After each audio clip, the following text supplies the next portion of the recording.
Hello 18, baka sakaling makatulong, hindi man po ito update about sa SB19 pero malaki pong magiging tulong kung ito po ay inyong may spread or malalaman po ito ng kung saan ay panawagan ni Dagul sa kanya nga pong kasalukuyang kalagayan. Sa isang naging panawagan, emotional na humingi ng tulong si Dagul sa mga dati niyang nakasama sa Going Bulilit dahil sa kanyang pinagdaraanan. Naharap siya sa mga problema sa kalusugan noong 2025, kabilang ang pulmonary condition, sleep apnea at issue sa kidney.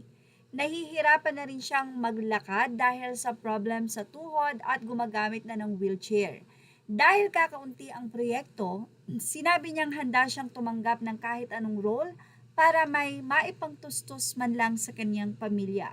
Sa kanyang panawagan, binanggit niya ang ilan sa mga artistang nakasama niya noong bata pa ang mga ito, particular na sila Catherine Bernardo, Julia Montes, Kiray Celis, Bel Mariano na kasalukuyang mga malalaking artista ng industriya at talaga naman pong magaganda na ang buhay. Sinabi ni Dagul na natutuwa siya sa tagumpay ng mga ito at umaasa siyang kung may pagkakataon, mabigyan siya ng proyekto o trabaho aniya. Sana nga daw ay mapansin nila siya. Aniya, sana mapansin niyo ako kung may maitutulong man kayong project.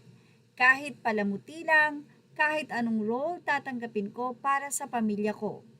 Samantala, wala ring opisyal na pahayag mula sa mga nabanggit na artista o sa kanilang mga management tungkol sa naging panayam ni Dagul sa oras na ito.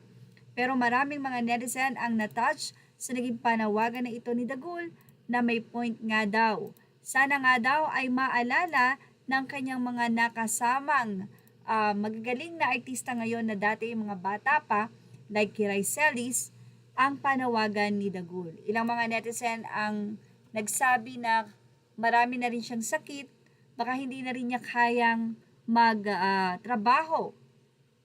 Sa iba ng isa, naalala ko tuloy si Nino Mulak, sabi niya bata pa lang siya, artista na, ginawa ng parents niya, binangko ang pera niya, tumanda siya, artista pa rin, kaya tuloy pa rin sa pag-iipon. Kaya nagkapamilya siya, hindi siya masyadong naghirap dahil panahon na ng kasikatan niya, nag-ipon siya para sa future niya at sa mga magiging anak. Pero si Nino Mulak po kasi ang parents niya ay talagang may mga kaya na noon. Unlike si Dagul na ang kanyang kinikita ay pinangtutustos niya sa kanyang pamilya. Sabi ng isa, pag nakita yan ni Julia, Kiray at Catherine, di siya pababayaan ng mga yon. Matulungin talaga silang tatlo, kaya wag mawala ng pag-asa, Mang Dagul, diringgin ni Lord ang iyong hinaing.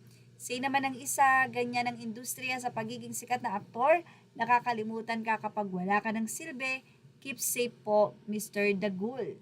Makita natin si Dagul soon sa Sigabo, manifesting naman daw.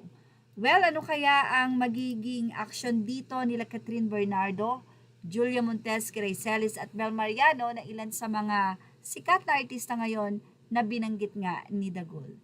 Anyway, yan po ang ating Showbiz Now update. Images are all credit to the rightful owners. Thank you for watching Showbiz Now.